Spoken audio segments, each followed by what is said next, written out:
Tai ką, važiuojam?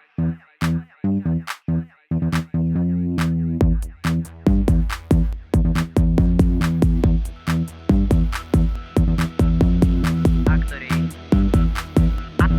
Aktoriai. Aktoriai. Aktoriai. Aktoriai pas aktorių. Gal tavęs mažiau? Aš toks nepelno siekianti organizacija. Gerai.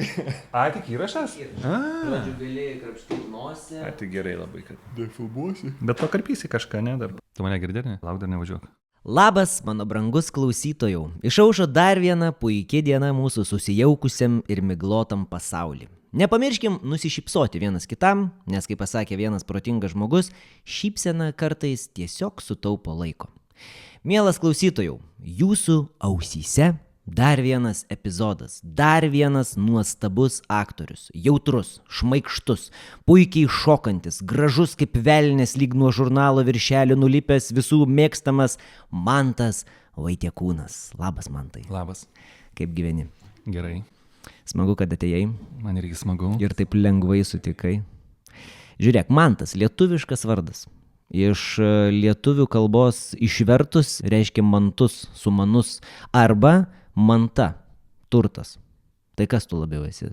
Toks sumanus ar labiau toks visų turtas? Aš esu prūsų vadas Herkos Mantas. Iš tikrųjų reikėjo kirčiuoti Mantas, N tvirtą galį. Jo, mano lietuvių mokytoja Audronė Šarskujinė visą laiką kirčiuodavo Mantas. Ir dar yra kas teatre mane irgi vadina Mantu. Tėvai mane vadindavo Mantu. Aš irgi visus mantus Jo, vadinu. bet pagal Mantas. taisyklę kirčiavimo reikėtų kirčiuoti O kaip Mantu. tau maloniau? Man tas pats iš principo, tik tai man faina, kai kažkaip vis tiek mane kažkaip taip visą laiką atkreipia dėmesį, kai sukirčiuoja su N tvirtą galę Mantas. Tai va, tai aš nežinau, aš turbūt galbūt ir labiau sumanus, bet nesu labai sumanus. Turtingas irgi nesu. Palikim tai tiesiog Kitiem. pagoniškam tokiam variantui. Šiaip susidaro įspūdis, kad esi atsargus kalbėdamas apie save. Ne uždaras, nes kaip tik su pažįstamais tu esi labai atviras, šiltas, nuoširdus, bet interviu nedalini į kairę ir į dešinę. Esi atsargus ar tiesiog nemėgsti apie save kalbėti? Nemėgstu apie save kalbėti. Kad kalbėti reikia turbūt turėti ką pasakyti. Man kažkaip pastaruoju metu dažnai kvietė, tai vieni, tai kiti kalbėti, bet man buvo kažkaip, aš sakau, aš neturiu ką pasakyti. Apie ką kalbėsim? Apie kultūrą, apie gyvenimą, apie asmeninį gyvenimą, apie hobius, pomėgius. Kažkaip man atrodo, kad galbūt žmonėms nėra tai labai įdomu. Man būdavo įdomu klausyti Donskio, Šliogerio, filosofų. Ten įdomu, iš tikrųjų, kažką sužinai. Kažkas tave paskatina pasidomėti kažkokiais dalykais. O visas šitas toksai buitekas, aš nežinau. Bet man tai žmonėms įdomu sužinoti, ką aktoriai veikia, ką scenos žmonės veikia, artistai. Ypač jeigu jie matomi televizijoje, jiems visą laiką įdomu, kas ten kirba pas juos gyvenime. Gali būt. Ir kaip esu pastebėjęs, labai įdomu, kai turėdam kažkokius susitikimus su žiūrovais, kad ypač įdomu tai, kas vyksta ne scenui, kas už scenos. Jo. Kaip tie aktoriai gyvena ir ką jie ten, žinai, išdarinėja, kaip. O tau pačiam įdomu, pavyzdžiui, Holivudo aktoriai arba, nežinau, kokius tu aktorius mėgsti, seki jų, pavyzdžiui, asmeninis kažkoks gyvenimas arba kaip jie ruošiasi kažkokiem vaidmenim? Žinok, nelabai seku. Turiu savo top kokius 5 aktorius, kurie man tikrai patinka kaip asmenybės, kaip talentai savo profesijos. Bet kad taip domėčiausi, pavyzdžiui, Matthew McConaughey, aš neskaičiau knygos dar jo, nors mačiau, kad yra Maksimoje, važiavau žvejoti ir parduotuvėje žiūriu, tai praeidamas. Tai dar nusipirksi? Tai jo, turbūt nusipirksiu, nes vieną tokią įdomią istoriją girdėjau, kai kažkokia šeima perskaičius tą knygą, Matthew McConaughey Kroatijoje tiesiog jį sutiko vaikščiojantį gatvėje. O, geras. Ir jie išdrįso, priejo, užkalbino jį ir jie paskui su juo įsibendravo, paskui dar kažkur taip netyčia kažkokiam skvere susitiko ir, žodžiu, buvo jiems visiškai nerealaus žmogaus, šilto žmogaus, jautraus tokį įspūdį sudarė ir jis visiškai nebandė išvengti, žinai, viską, žodžiu, kosminė istorija. Irgi per radiją klausiausi ir labai susiklausę. Tu esi iš Kupiškio. Augai maža miestelį, gamtoj, viduje. Esi labiau kaimo žmogus ar miesto? Kaimo. Tai ko gyveni Vilniui? Tai už Vilniaus gyvenu, rajone. Dabar jau Įsikraustėm už su šeima. Vilniaus. Jo, Pasakiškio kaime gyvenom su šeima. Bezdonių seniūnijai. Geras. Ir kaip tavo gyvenimas? Pagerėjo, kai išsikėlei už miestą? Aišku, kad pagerėjo. Nu, aš galų gale ne mieste esu jau, tai jau gerai. Aišku, dažnai ten tenka važiuoti, nes vežioju vaikus, tai kartais tenka ir po 4 kartus pirmyn atgal suvažinėti, po 20 kilų nėra mažai. Nu ir darbas, aišku. Ir darbas, jo, Bet šiaip geriausiai jauties gamtoj. absoliučiai taip. Kokia buvo tavo vaikystė? Labai spalvinga, žaisminga, tokia patrakusi, nu, tokio Robin Hoodas buvo, žinai. Tuo metu vyko tas pirmasis Robin Hoodo filmas, buvo rodomas, tai mes pas kaimynus į antrą aukštą kažkaip subildėdavom, pas mus mes gyvenom 8-butyje ir visi žiūrėdavom pas tokį Buroką, jo pavardė prisimenu, buvo Irmantas Burokas ir Henrikas Burokas, broliai buvo. Tai vat pas juos kažkaip įsijungdavom tą teliką, laukdavom tų serijų, tada pažiūrėdavom, paskui važiuodavom į Mirabilio mišką, šalia mūsų namų buvo toks miškas. Su dviračiais.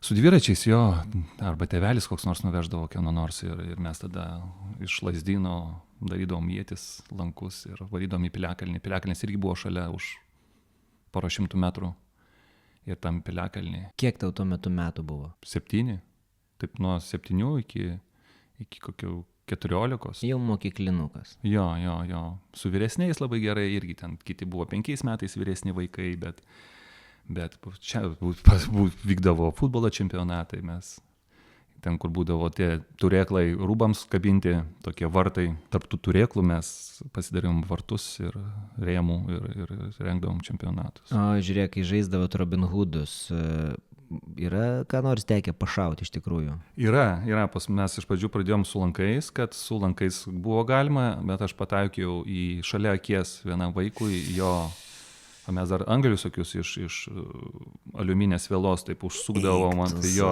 tai jam prakirto akį ten šalia akies ir tada nuėmėm lankus, kad su lankais negalima šaudyti, nes tikrai tai buvo jau pavojinga gyvybei. O ėjai į darželį? Jo, ėjau. Ir lopšelį, ir darželį. Ar turi kokių nors traumų iš darželio? Oi, begalė traumų. Eik, ten buvo košmaras, ta prasme, košmaras, kaip pasakytų Panevėžy. Ir tada nusprendžiau, kad stosiu į aktorinį. Nu, gal tai ir turėjo kažkiek įtakos. Kodėl košmaras? Visų pirma, buvo auklytė, ne ta auklėta pagrindinė, bet auklytė tokia. Jinai buvo labai žoska, labai žiauri. Jinai, jeigu mes prasikalsdavom, mūsų uždarydavo į persirengimo tokias, sienoj būdavo tokios, net ne sienoj, jos judėdavo, nes mes vieną kartą išjudinom, kai mūsų uždarė ir mes užvirtom ant durų. Tai mūsų atkėlė ir išleido su tuo mano kolega. Į spintelę. Į spintelę jo uždarydavo, jeigu neklausydavo jo, ar nemiegodavo, negalėdavo užmigti, tai tave uždarydavo. Su draugu buvo dar blogiau. Sisiodavo į kelnes, tai jį tiesiog pasiguldė visų akivaizdoje ant lovos, įstraukė žirklės, pridėjo prie jo pimpeliuko jo ir sakė, sako, dar kas sisiosi, tai kas jums bus. Tai va, todėl aš suprantu, kodėl aš taip nenorėjau niekada eiti į darželį. Bėgdavau, apsigręždavau ir varydavau atgal. O, man šiurpas nuėjo. O tu savo vaiką leidai į darželį? Jo, leidau. Nebaisu buvo po tokios patirties savo? Ne, gal baisu nebuvo, bet visada kažkaip būdavo liūdna arba įtarimas visą laiką kildavo, kai jis būdavo nuskriaustas arba galvodavai, ar nevyksta panašių dalykų, ar taip negali jam atsitikti, žinai, ar jo nieks neskriaudžia. Eina savo. Nu, tai vat sakau. Oho. Tokie patyrimai. O mokykla po darželio buvo šiek tiek atsigavimas, ar? Jo, mokykla buvo visiškas atsigavimas, buvo absoliuti laisvė, kūrybai, reikštis, sportuoti. Aukso amžius, man labai patiko mokykloje.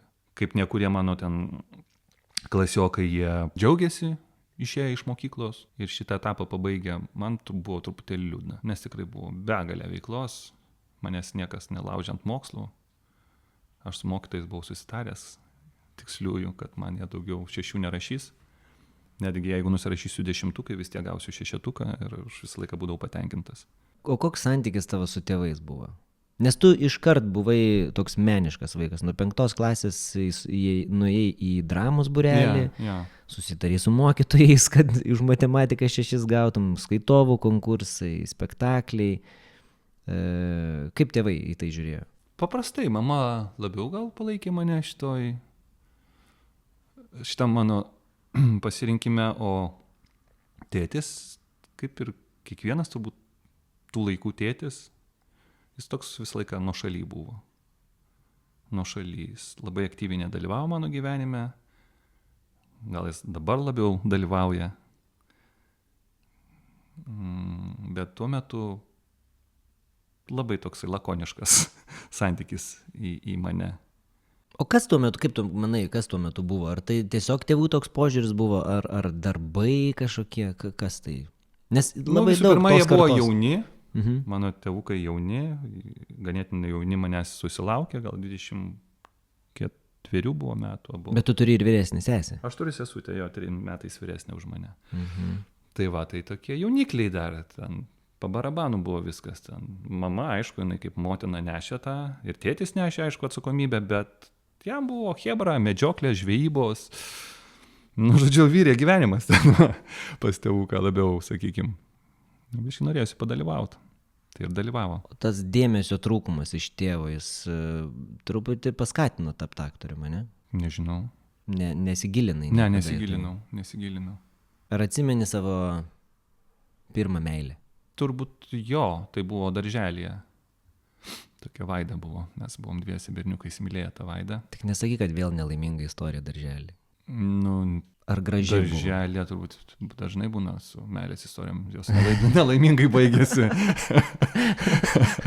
Nes, matai, neužtenka ir ryžto ir pats nesupranti, kas čia, žinai, kaip įvardinti visą tą simpatiją gal labiau. Nepavadinčiau to turbūt meilę, bet buvo simpatija. Buvo simpatiška blondinė mergaitė, šviesiais plaukučiais. Tai mes ją ir gainiodavom. Meilės trikampis. Meilės trikampis, jo. O paskui ne, aš sakyčiau, kad tokių meilių mokykloje neturėjau. Ar mokykloje kitų mokinių buvai gerbiamas? Buvai aktyvus labai vaikas? Jo, buvau turbūt gerbiamas. Gal kai kas ir bandė lygiuotis, gal kai kas norėjo būti toks. Aišku, buvau truputėlį kitoks, matyt, kad daug vaikų buvo iš kaimo suvažiavusių ir jie tokie buvo tylesni, netokie aktyvūs. Juos reikėdavo visą laiką kažkur tai darai kokį renginį, bet norėdavo įtraukti ir juos. Tai su jais būdavo daugiausia vargo, nes jie labai nedrąsūs. Norėjusi integruoti, man visą laiką norėjusi tuos vaikus integruoti. Aš nejaukiai jausdavusi, kai kažkas klasiai 5 tokie aktyvūs ir visi kiti tokie neaktyvūs. Paskui numojau ranką, galvoju, velniop, kas čia? Bet tu buvai ne tik tai skaitovas, aktorius mokyklai, bet ir režisierius, taip? Jo, kai turėdam kažkokius renginukus, aš parežisuodavau. Ar tam pasirodymus, mūsų mokyklos kapodavosi, toks buvo likas, nežinau kaip iš čia dabar, kai būdavo KVN'as, ne, pas rusus, tai pas mus buvo likas, tai kaip jis iššifruoja. Kažkas su komedija. Nu taip, mokyklos ruošia programą. Labai itin komediška. Jo. Satyra. Jo, satyra. Mokyklos aktualijos, mokytojų ten kažkokios parodijos. Ir buvo 2 mokyklos, taip? Jo, buvo 2. Pirma vidurinė ir antra. Ir mes kapodavomės ten su jais. Bet geras kapotis kultūros rytyje. Nu jo, tokia, kaip mes supratom tuo metu, kultūra ta tokia labai ribota, žinai, Kupiškio lygmenį. Nu, bet vis tiek. Bet kai mokaisi, tai atrodo, kad tau pasaulis po kojom visas. Ir dar tuo pačiu sportuodavai. Jo. Ką sportavai? Daug bandžiau visokiausių dalykų. Ir futbolą, ir karate, ir bėgau, ir šokau į viršų, bet finaliai aišku, kad krepšinis. Atvažiavo treneris ir kažkaip nunešė į krepšinį. Tai čia vyko gal 9 klasė. Kokioj pozicijai žaisdavai? Kraštas buvau. Kraštas. Su 1,87 m. Ar atsimeni tą akimirką, kai savo pasakėjai stosiu į aktorinį? Nelabai atsimenu, greičiausiai, kad nelabai atsimenu. Nes tavo vienam Tai buvo apie 10 klasę turbūt. Nes tavo vienam interviu skaičiau, kad tu, sakei, žinojau, kad stosiu arba į aktorinį, arba į sportą. Jo, arba į Kūno kultūros akademiją. Bet kada įvyko tas apsisprendimas? Manau, kokiai 10 klasiai. Pakankamai anksti. Mhm. Tu labai užsibrėžęs tikslo varėjai į tą sceną. Man nieko daugiau nebeliko. Mokslai tokie važiavo pro šalį. Sportas viskas okei, bet supratau, kad turbūt per vėlai buvo viskas pradėta, per nebuvimas Kupišky visos infrastruktūros sportinės, kompetitingų turbūt trenerių. Tuo metu viskas kažkaip įsikūrinėjo, viskas statėsi ir sportas atsirado, salės, iš to viso tarybinio palikimo viskas kilo, statėsi į jau tokį vakarietišką modelį, bet aš buvau jau per senas išmokti labai gerai žaisti ir per mažas. Per mažas. Turbūt būčiau turėjęs kokius 2 metrus 5 centimetrus, mes visą laiką svaigdavom ir kabėdavom ant turniukų, kad prasitempt save. Tikėdavau dar šitą. Tikėdavom, bet aš jau 8 klasėje buvau 1,84 m ir per visą likusį laiką užaugau tik tai damečiau 3 centimetrus. Kai kolegos mano, žinai, 9 klasėje buvo 1,5 m ir šoktelėjo iki 1,90 m ten kažkelių. Tai va taip ir pagalvojau, kad kur man daugiau belieka. Tai kas man patinka, iš tikrųjų, man patiko scena, patiko skaitovų konkursai. Ar baisus buvo stojamieji? Ne, jie nebuvo baisus. Gal tik tai baisiausia, aišku, buvo dainuot. Nes aš kažkaip įsivaizdavau, ten pirmas pradėjau Kupišky, ne pirmas, bet vienas pirmųjų pradėjau groti gitarą. Bet man labai sunkiai sekėsi, supratau, kad neturiu tam talento, gal ir klausa tokia pašlyjusi, neišlavinta.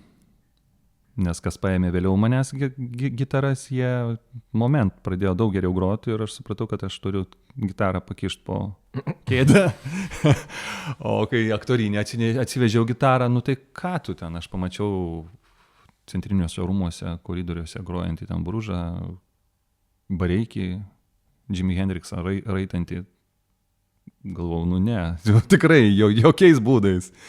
Imsiu kažkuo kitu, jo. Ir atėjau išėjau į sceną, tai sako, pagrok, pradėjau groti. Te metų laikai, Kostos Smorigino. Sako, gerai, o gal gali kažką padainuot? Tai sako, aš čia dainavau, bet gal lietuvių liaudės kokią dainą gali.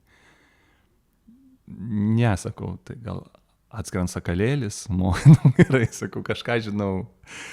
Ir taip nupjoviau pro šalį. Tai va čia buvo košmariškiausia dalis mano. Bet įstojai. Bet įstojau, įstojau 10-ukais, kiaurų 10-ukų. Reiškia, pjoviai pro šalį pilna koja. Jo, pjoviau pro šalį pilna koja, bet dar šokau, dariau etiudą, tai turbūt tie dalykai. Prozą skaičiau. Irgi nesugebėjau stačiom paskaityti, tai pasodino, sako, tu gal ant scenos atsisėsk. Aš nežinau, už ką ten tos 10-ukus suraitė, bet... Ir paskui, kai atėjau prie lentos, ten kur surašo, tas būna sąrašas, kas įstojo, taip žiūrėjau, tai nėra manęs, taip jau nueidinėjau, sugalvoju, ašgi iš V raidės, tai turėtų gal į galą, aš kaip iki galo net nedajau. Tai ten prieš paskutinis ar paskutinis buvau. Mano pavardė įrašyta, kad 10-ukais dar pasirodo. Geras. Įkilbasinau.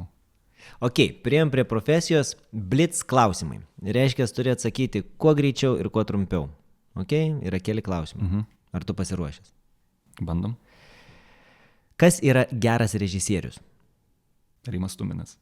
Kas yra geras scenos partneris? Tas, kuris žiūri į akis. Kas yra gera pjesė? Gerai, Šekspyras buvo. Kas yra geras žiūrovas? Tas, kuris su aktorium. Ar lengva vaidinti meilės scenas? Ne. Ar lengva vaidinti liūdnas scenas, verkti? Ne. Gerai, ačiū. Baigiam blitz klausimus. Ar akademijoje formavosi tavo kaip aktoriaus amplua? Buvai labiau rimtų ar juokingų vaidmenų aktorius? Nežinau, ar akademijai, bet visą laiką norėjau juokinti. Norėjau būti juokingas ir mano etiudai būdavo studijų metais tokie komiški. Bet vėliau supratau, kad gal tai yra klaida, kad esu ganėtinai dramatiškas artistas ir galiu vaidinti rimtus vaidmenis, o ne kaip vienas režisierius, su kuriuo pastatėm Dviese sūpuoklėse, jisai sako, nustok tu tampytis. Krivliaca, nežinau kaip čia, kraipytis, išsidirbinėti, jo mimikuoti. Sako, tu įdomus, kai tiesiog žiūri, tyli. Ir nuo to spektaklio man labai daug kas pasikeitė. Aš supratau, kad aš nebe taip noriu vaidinti komediniuose spektakliuose. Kad man visai įdomus ir tas žanras, prie kurio aš tikrai mažai prisilietęs, prie rimtų dramatinių vaidmenų. Gal netgi herojinių. Supratau, kad aš galiu sukurti epizodus puikiai. Galiu parodijuoti, galiu šmaikštauti ir būti ganėtinai žaismingas scenoje, bet būti savimi, truputėlį galbūt po kažkokio personažo kaukė, bet tai tas sudėtingas man pasirodė kelias ir naujas ir nepažintas. Tai jau sulaukius 42, jau greitai ir 43, norisi eiti tuo keliu man. Rimas Tuminas jums buvo labai didelis pavyzdys, mokytojas iš didžiosios raidės. Bet vieną dieną jis išvažiavo ir teatras liko be savo vado, be savo galvos ir susidaro toks jausmas, kad daugelio aktorių, mažojo teatro aktorių viduje yra toks didelis nusivylimas, kažkoks įsiskaudinimas dėl to. Pas tave irgi yra tas? Turbūt, kad yra, neslėpsiu. Yra nusivylimas. Gal nusivylimas to, kad jis netesėjo savo pažadų. Nestatė spektaklių Mažajam teatre, nors po vieną sezoną. O galėjo, bet negrįždavo. Pastatė, bet ten blogis. Vieną pastatė. Minėti, kuris blogas spektaklis. Ir taip gausi, kad jisai toks pažadukas. Pažadukas, bet paskui jau visi supratom. Ta vyresnioji karta tai ypač jo tikėjo. Mes labai greitai perkandom, kad čia nieko nebus. O žmogus nemokantis pasakyti ne. Ne, aš su jumis daugiau niekada nebedirbsiu, pavyzdžiui. Ne, jūs man nebeįdomus. Taip, aišku, taip negali tiesiai akis pasakyti. Yra būdų, kaip tai pasakyti, bet ir tų būdų jis nesurasdavo. Kad ir dabar mes tarsi, žinai, irgi galvojam, jis grįžo iš Maskvos, prasidėjus karui, išvažiavo ir galvojam, dabar šansas mums su juo padirbėti. Parodėm kažkokią iniciatyvą, merginos aktorės ypač parodė iniciatyvą, kad čia skaitykim medžiagas, rinkimės medžiagas ir statysim. Bet tai vėl tas pats. Jis Izraelyje, jis Italijoje, bet jis ne Vilniuje, ne Lietuvoje. Gal tiesiog kitur didesni pinigai. Faktas. Taip, tai yra pagrindinė priežastis. Bet viską suprantu. Aš greičiausiai elgčiausi lygiai taip pat. Bent jau tada nežadėčiau. Yra aktorių, kurie bijo ir vengia improvizacijos. Bet improvizacija tavo gyvenime užima svarbią vietą. Tu nesi nuolatinis kito kampo aktorius, bet tikrai daug tenai dalyvavai. Tado Vidmanto filmai irgi dažnai remiasi improvizacija. Laida Dar pažiūrėsim, iš vis tuo metu buvo bomba, bent jau mano aplinkoj. Kuo improvizacija tokia ypatinga ir svarbi būtent tau? Man tai yra scenoje kažkokia gyvybės forma. Kai tu atsiduri Dažnai aktorius gali atsidurti tokioje nepalankioje situacijoje, gali kažkas pamiršti tekstą, gali nelaiku išeiti. Aš visada sakau, faina, kad pamiršai.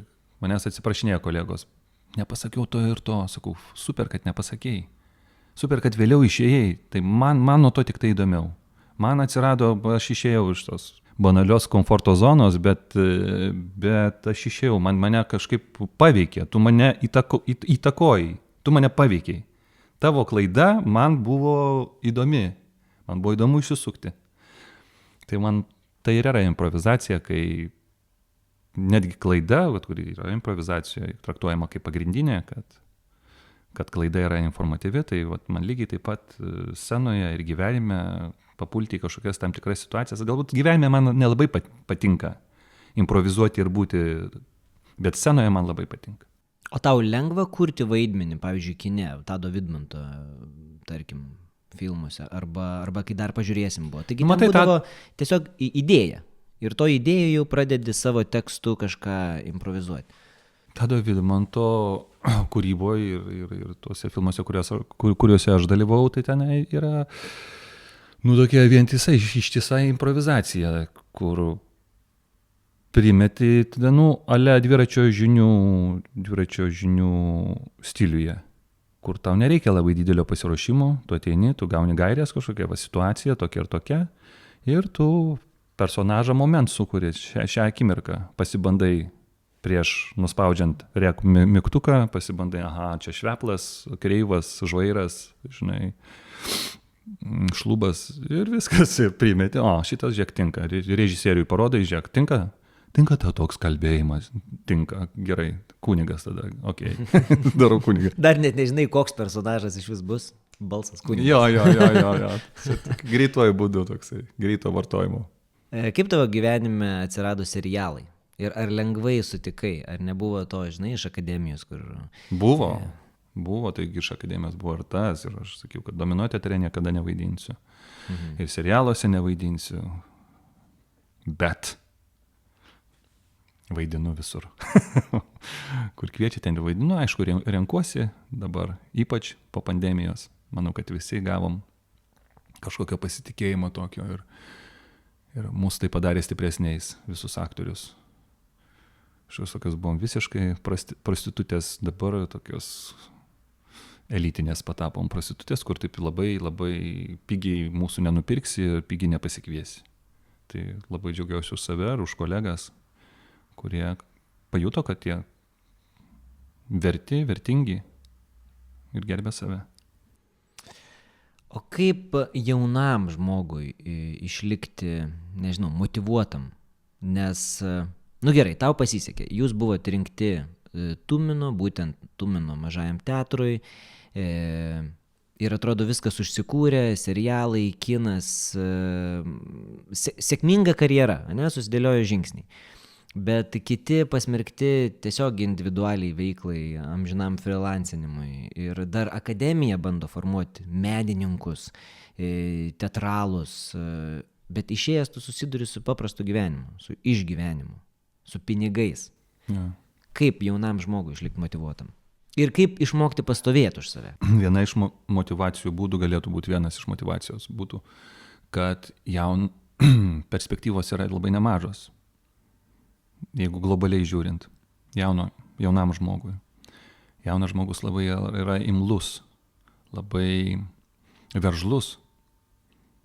Pasirinkus šią profesiją reikia būti ypatingai veržliam ir turbūt negalvoti tik tai apie Lietuvą, o galvoti apie pasaulį. Kelti savo aukščiausius tikslus ir neužsisėdėti Lietuvoje. Jeigu yra ir galimybės, ir finansinės galimybės, rauti į užsienį. Ir tenais daryti, mokytis tenai. Visi kalba angliškai, visi neblogai kalba angliškai, dabar jau baigė mokyklas vidurinės. Aš manau, kad tai yra perspektyva. Galvoti apie užsienį, apie pasaulį. Nes pasaulis yra atviras visiems. Aš matau, kokie drąsūs yra jauni žmonės, kokie ryžtingi, kaip su stuburu kažkas, nebesivelka jų tas kažkoks tai tie kompleksai tokie. auga nauja karta. Nauja karta, absoliučiai, jo. Prispausta sovietinių šleifo. Būtent. Ir todėl jiems pasaulis atviras, tik tai reikia, žinai, varyti ir ten daryti karjeras. Tu vaidinai šokai Andželinos Holinos spektakliuose. Andželinos, kaip gražiai pavadinai. Andželikos, Jėzau. Anželino Žoly. Andželino Žoly. Norėčiau pas Anželino Žoly. Bet Andželika irgi faina. Kuo skiriasi šokio spektakliai nuo dramos spektaklių? Skiriasi ten, kad reikia šokti. Tai pagrindinis skirtumas. O paskui kokie dar dalykai? Tokie dalykai, kad svarbi technika šokio, ko mes aktoriai turėjome, ir klasikinių šokį, ir judesio užsiėmimus akademijoje. Bet čia reikia dar didesnio tikslumo, lankstumo ir viso kito. Bet pas Andželiką būdavo toks stilius, kad jinai sujungia balerinas su aktoriais. Tai balerinos duoda visą tą grakštumą, lengvumą, o aktoriai duoda tą aktorinę pusę. Mes mokomės vieni iš kitų, gaunasi toks apsikeitimas stiliais. Jos mokosi vaidinti ir kaip šokiu perteikti emociją, o mes mokomės taip pat šokti ir lygiai taip pat vesti tą tokią dramaturginę personažo liniją judesiu. Ar žiūrovas skiriasi tokiuose spektakliuose? Manau, kad jis yra dramos teatro žiūrovas, kuris lanko ir Andželikos Holinos spektaklius, ir teatrą. Galbūt ten rečiau ateina komedijinių teatrų žiūrovas į tuos spektaklius, bet rimta publika, tokia solidi. Tu esi vaidinęs ne vienoj pasaulio šalyje ir kuo skiriasi lietuvių žiūrovai nuo kitų? Nes esi pasakojęs apie Kinijos, kad jie labai atviri, labai fainai žiūri, įsitraukia. Koks yra Lietuvos žiūrovas? Matai, lietuvių irgi, kur tu vaidinsi. Vilniaus žiūrovas yra vienoks, Kauno žiūrovas yra dar kitoks, Alytaus yra dar kitoks, tai net Lietuvoje skiriasi žiūrovas. Nors ir labai maža šalis. Nors ir maža šalis, bet žiauriai skiriasi. Ar žiūrės Žemaitis, ar žiūrės Suvalkas. O užsienio žiūrovas, jis aišku, kad turbūt dar kitoks. Jau jeigu kalbam apie Kiniją, tai kur tenais? Tai ką tau atsakyti? Tai atsakei. Atsakiau, kad Lietuvoje yra skirtumai didžiuliai, kur Kauno man apskritai žiūrovas yra turbūt vienas iš nerealiausių.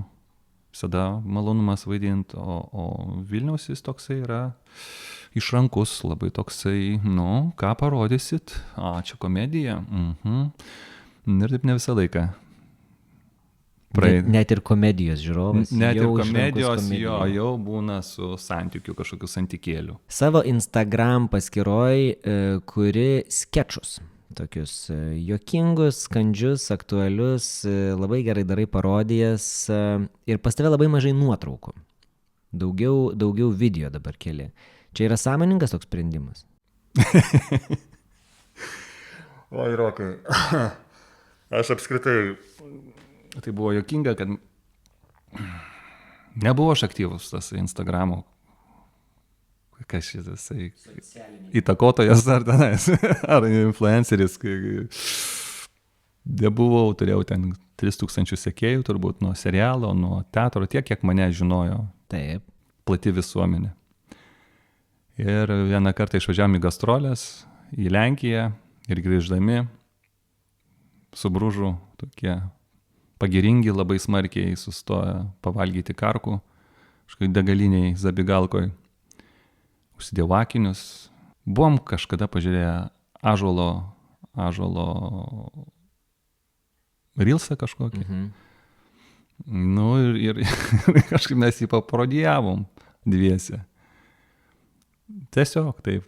Ir tada for fun. Ir aš kažkaip įkėliau į tą, net nelabai suprasdamas, nemokėdamas elgtis su tą Instagramą, bet kažkaip būdu atsirado ten. Pasirodo, ten kažkas pradeda žiūrėti, kai įkėlė.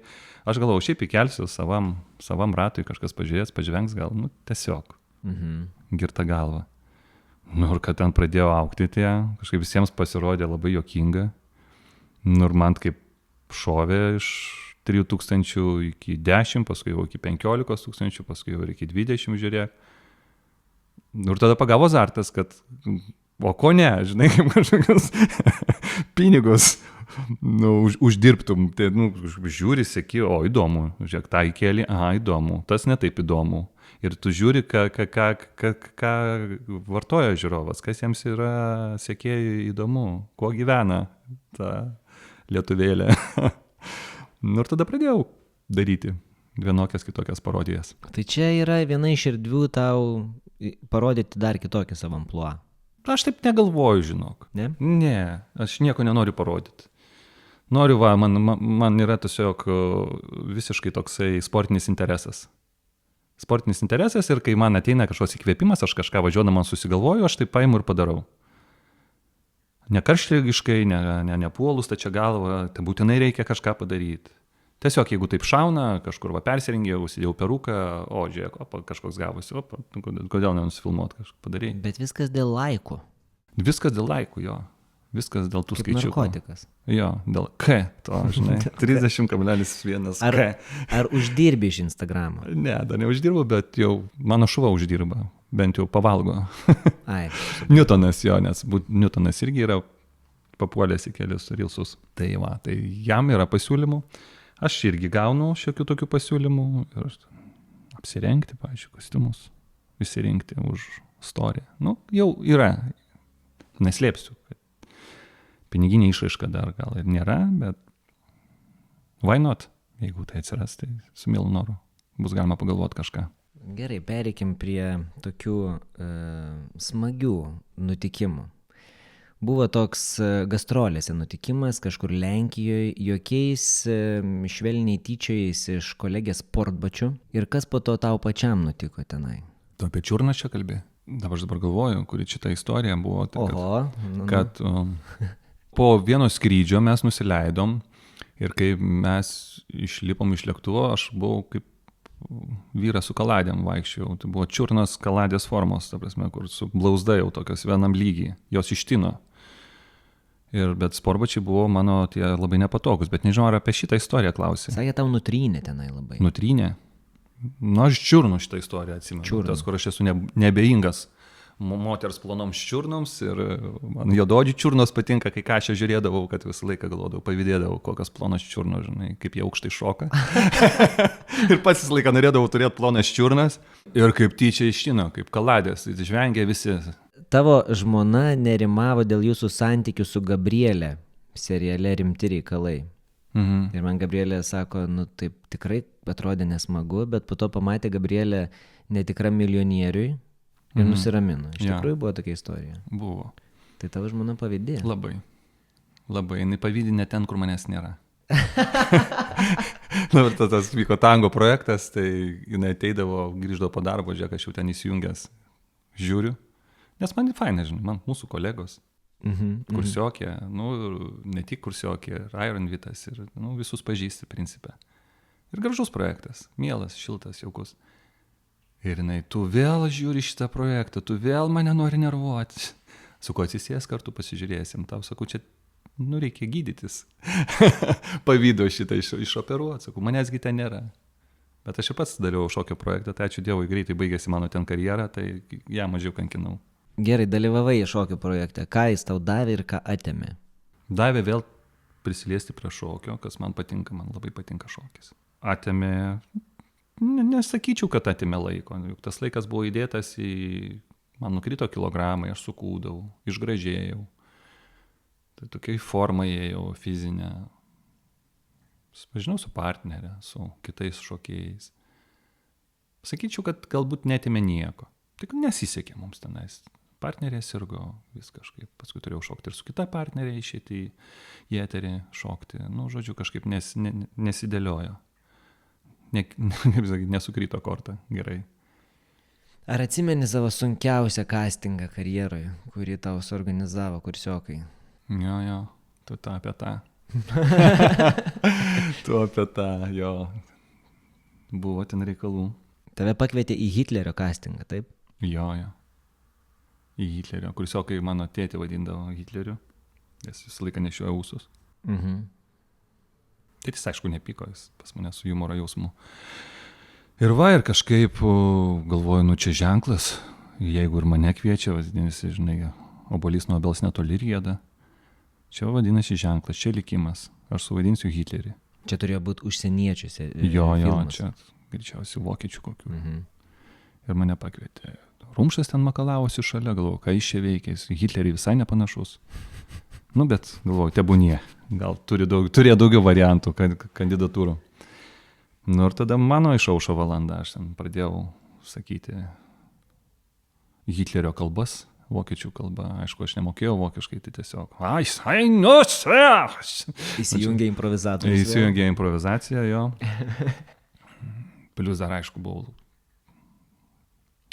labai pagiringas, dar šiltas. Nu, ir aš ten riekavau, kad pradėjau už sienos daužyti. Sako, gal jūs galite, ten kažkokia kita kontora buvo. Sako, gal galite tyliau. Bet Editos castingė vyko viskas. Jo? Man atrodo, jo. Jo. Ne šiaip bute. Viskas organizuota profesionaliai. Viskas buvo profesionaliai suorganizuota. Ir tu iki galo nežinojai, kad tai yra bajeris. Ne, nežinau.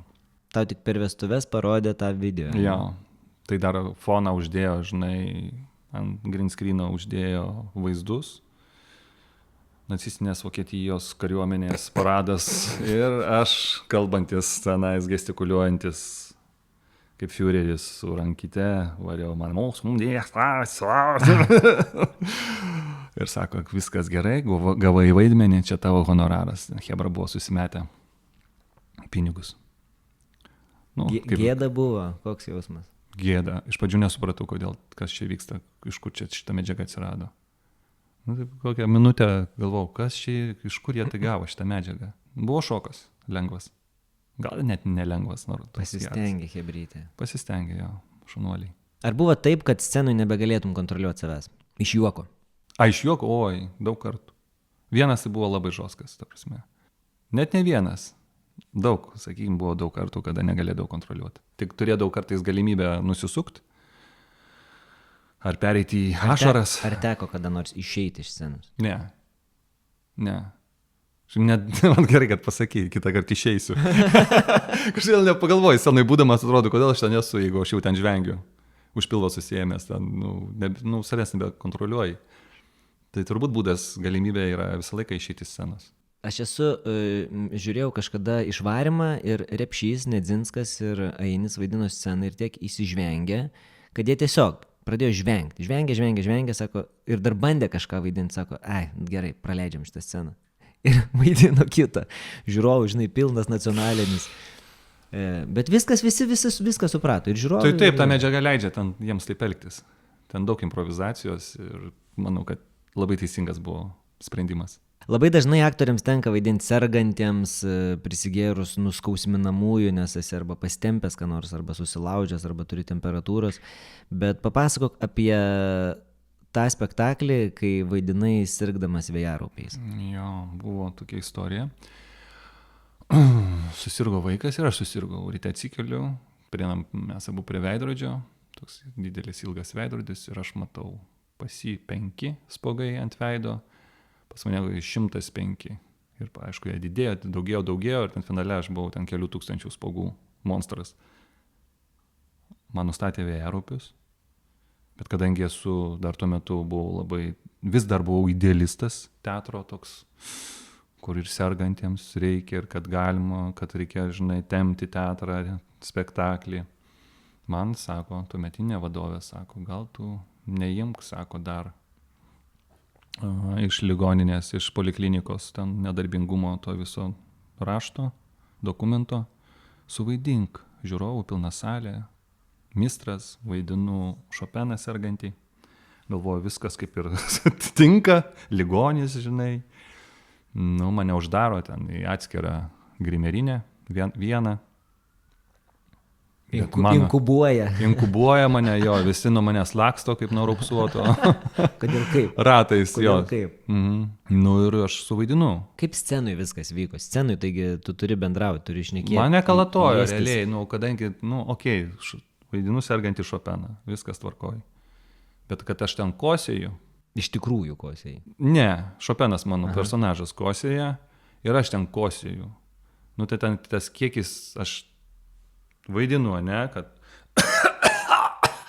nu ir va taip varau.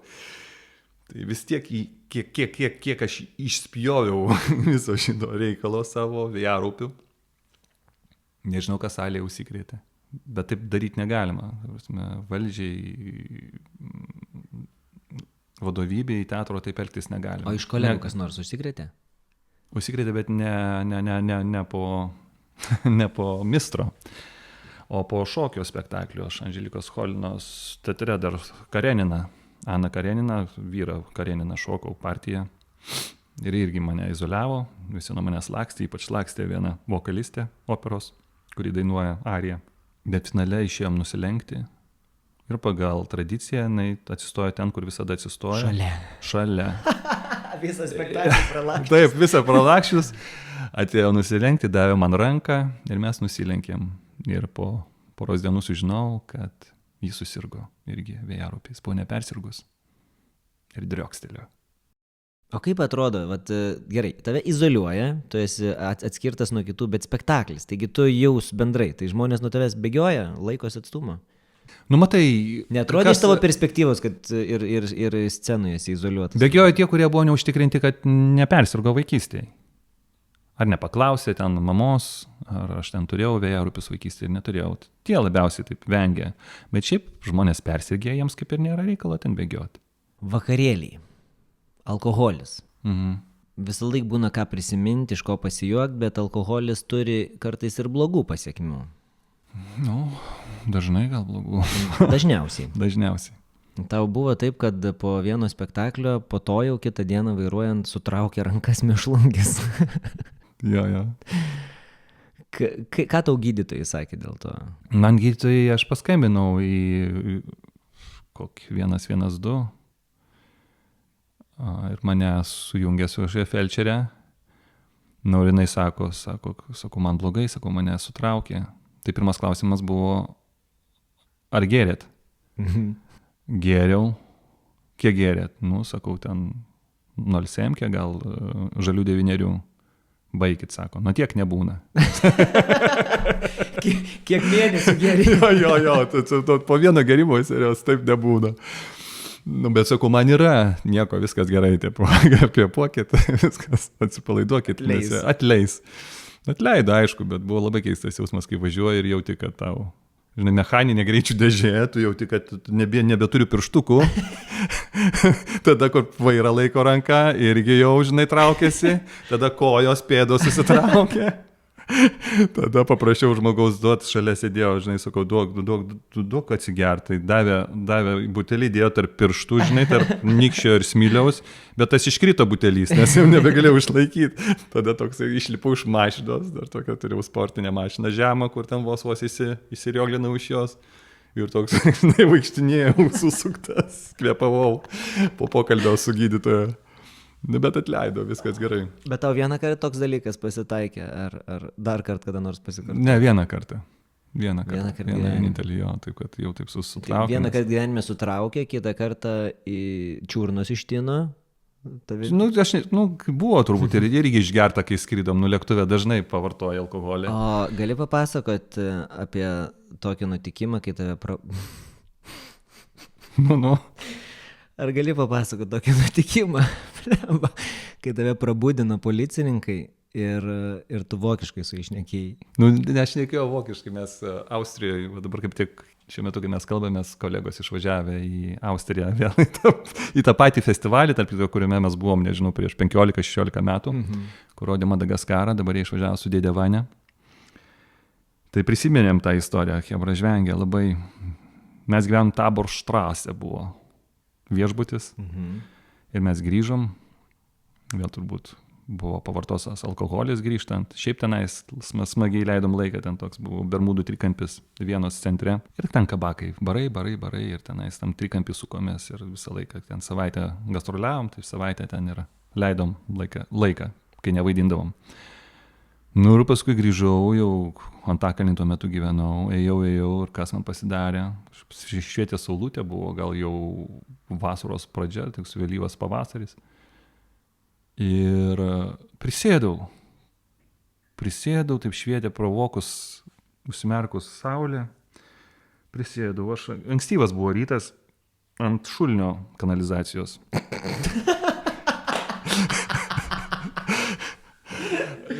Ir aš jaučiu, kaip mane kažkas tūzgo, judina, aš taip pramerkiu akis, žiūriu 2 policininkai. Sako, kelkis.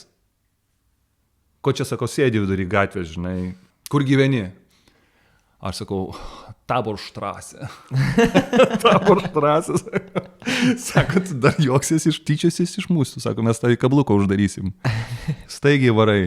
Aš tada buvau, žinai, taip prasičiukinau ir sakau, sorry, žinai, atleiskit, einu. Ten realiai nebuvo toli, ten 100 metrų dar buvo iki durų. Ant šulinio. Ant šulinio, jau prisėdau su kuprinyte, su lagaminuku ir Taborštrasė. Kur gyveni? Taborštrasė. Oi, kodėl tu buvai orakulas? Kas tas per dalykas iš Ai, orakulas? Orakulas. Iš kur tu trauki šitas nesąmonės? Oi, orakulas buvau. Nes studijų metais buvom sėdę ant mafijos žaidimo. Žinai, ne? Taip, visi turbūt kursai. Jo. Nu ir aš labai tiksliai nusakydavau, kas yra mafija. Tai visi klausdavo, kai jau būdavo tas ratelis, visas miestiečiai, visi ten pasimetę, klausdavo, kągi man tas pasakys. Ir aš pats būdamas mafija sakau, Kvetkutė yra mafija. Žinai, ir Kvetkutė išbanina.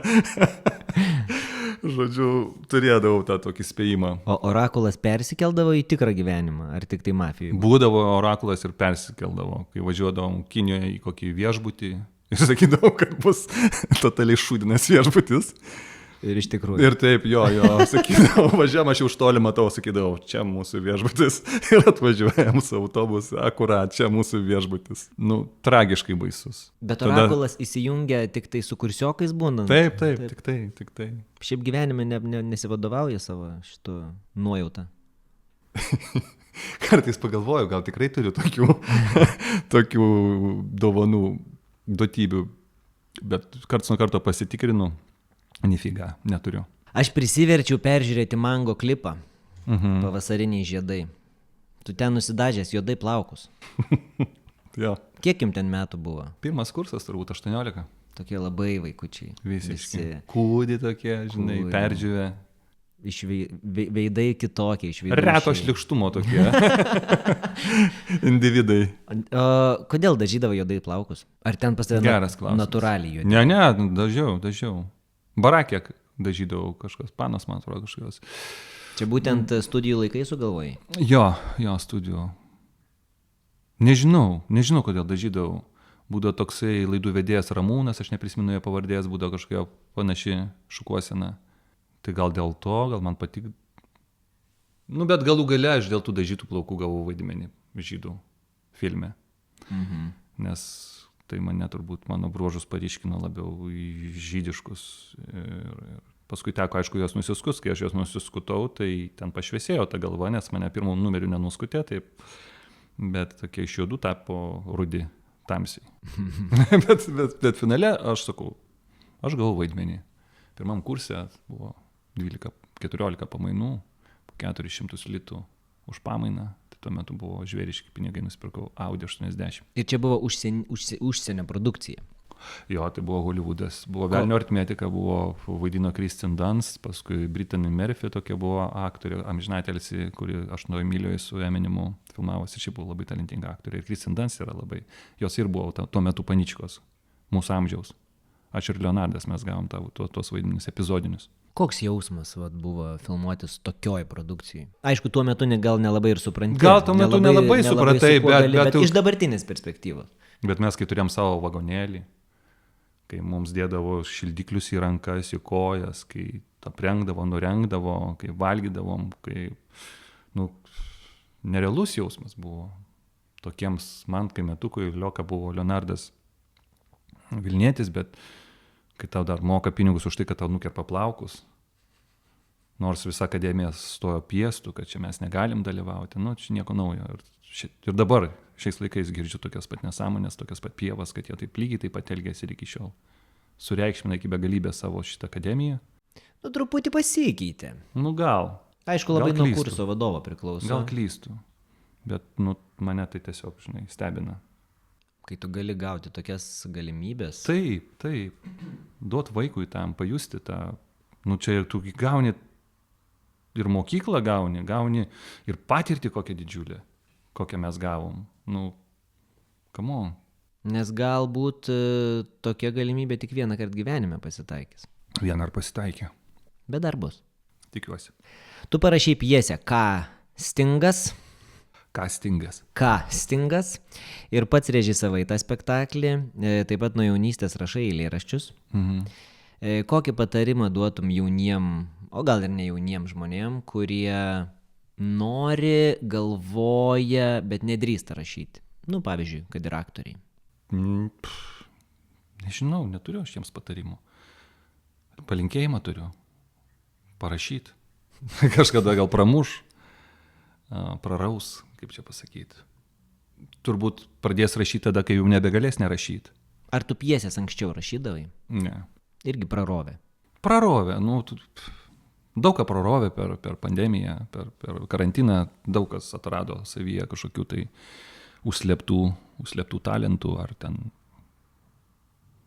galių kažką daryti. Koks tavo sunkiausias vaidmuo, kuriam ilgiausiai ruošeisi? Turbūt Džeris Rainas, Dviesi sūpuoklėse. Čia dėl to, kad buvo visai kitoks darbas ir su režisierium? Jo. Ir iš manęs paties kaip aktoriaus buvo kiti reikalavimai. Maksimum sumažinti bandymą būti scenoje juokingu, šmaikščiu. Čia 2017 metais buvo pastatytas šitas spektaklis. Matyt. Kaip faina, kad tokių metų dar atrandi naujų dalykų, naujų vaidmenų, naujų iššūkių. Nes atrodo, kad jau viską, taigi žinai, viską moki. Ne. Nieko nežinau ir nieko nemoku. Ir labai, kai stebiu vyresniuosius savo kolegas, matau, kad kuo toliau, tuo jie mažiau žino ir mažiau moka. Tai, ką girdi iš jų kalbos. Mokytų viską pirmam, antram kurse, ką tik baigęs akademiją, esi genijus, o paskui tu iš to genijaus virsti kažkokiu pastoviai norinčių išmokti, pažinti. Man atrodo, aš dabar dar labiau mažiau moku, nei kad mokėjau. Bet man šitą būseną patinka, kad gal tokia biškelė tokia saviapgaulė, bet tu negali visko žinoti, tada tu turbūt ir nebetobulėjai, nejudi į priekį. Mūsų profesijoje ypač svarbu. Aš matau, kas viską žino, bet jie man nėra labai įdomus tada. Ir scenoje, ir gyvenime tokie viską žinantis, tai man visą laiką kelia įtarimą. Kažkas tai negerai su jais, tu viską žinai. Tu esi žvejys iki kaulų smegenų, visus savo pinigus ištaškai meškerėms, vobleriams, plūdėms ir visiems kitiems ten upgrade'ams. Aš atsimenu, mes važiavom kažkada į Alytų, į spektaklį ir tu ten susiradai ar per skelbį ar kažkur kažkokią meškerę, bičą ir iš visų, kas turit pinigų. Tu žinai, kaip ant dozės kažkas prašo. Visi ten sumetė, kas kiek turi ir tada pareina Manta su meškerytė, tokia mažutė, gražutė.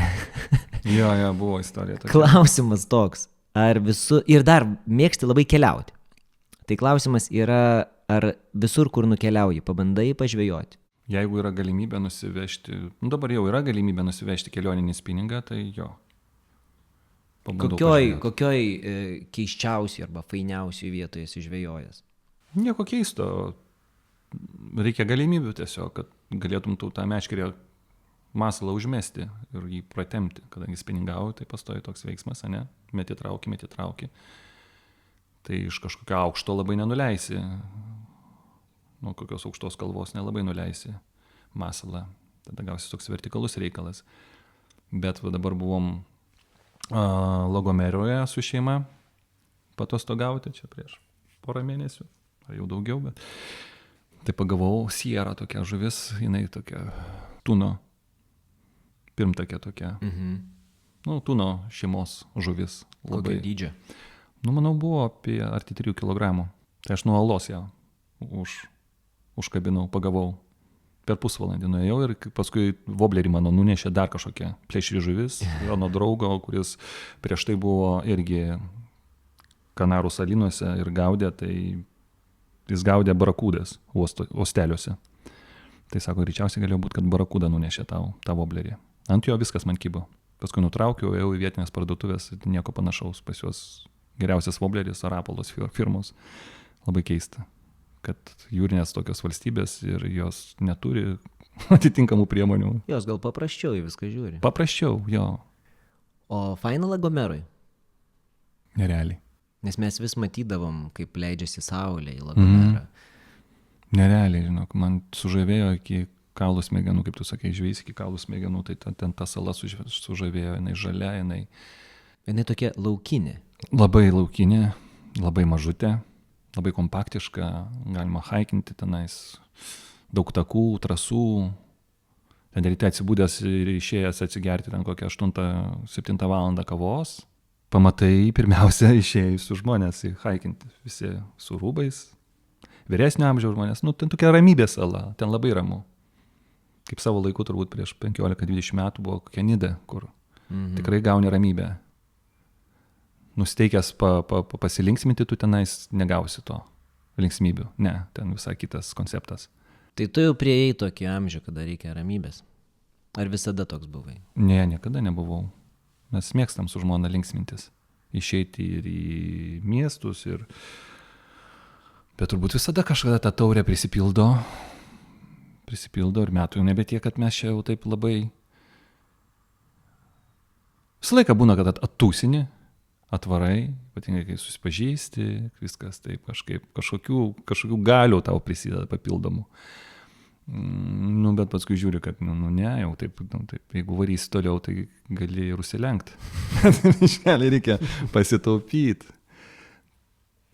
Tai nurimsti, nurimom, įsikėlėm į kaimą, bet nepaisant visko mes dažnai išlendam į miestą, išvažiuojam ir pasilinksminam ir grįžtam paryčiai su taksi, o kartais su taksi, kartais pigiau kažkokį hostelį pasimti, svečių namus, kur ten, kad nereikėtų belstis paryčiais, gaudyti boltą.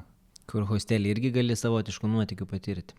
Ten jau nuotykių nebėra jokių, ten eini krenti kryžiumi į lovą ir, žinai, ryte eini išgert kavos, suvalgyti omletą. Gerai, man tai, priėjom liepto galą.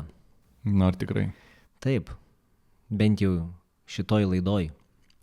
Ir pabaigoje aš visada užduodu blitz klausimus iš laidos Inside the Actor Studio. Ir aš norėčiau, kad tu į šitus klausimus atsakytum greitai. Tu jau man juos uždavėjai. Keliais žodžiais. Čia dar kiti? Dar kitas? Čia kiti. Čia liepto galo. Čia liepto galo klausimai.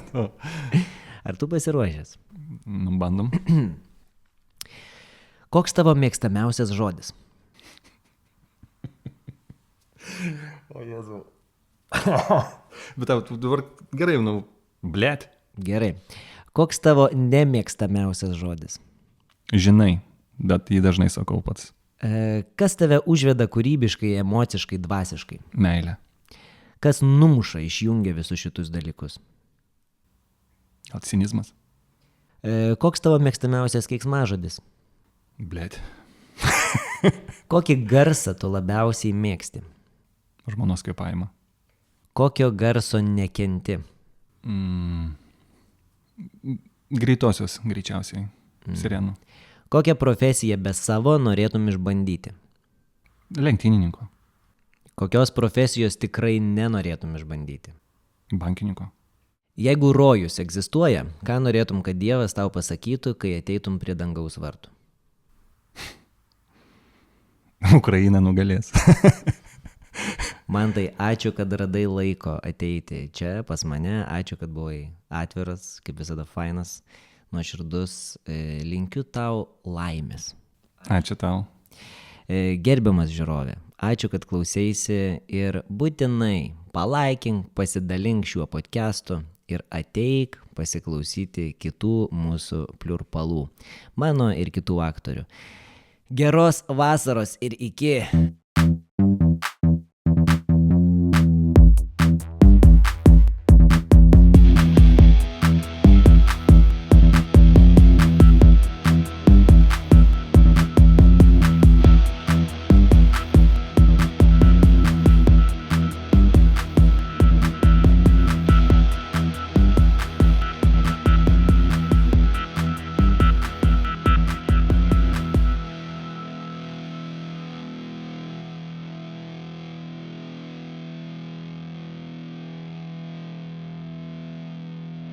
Sing.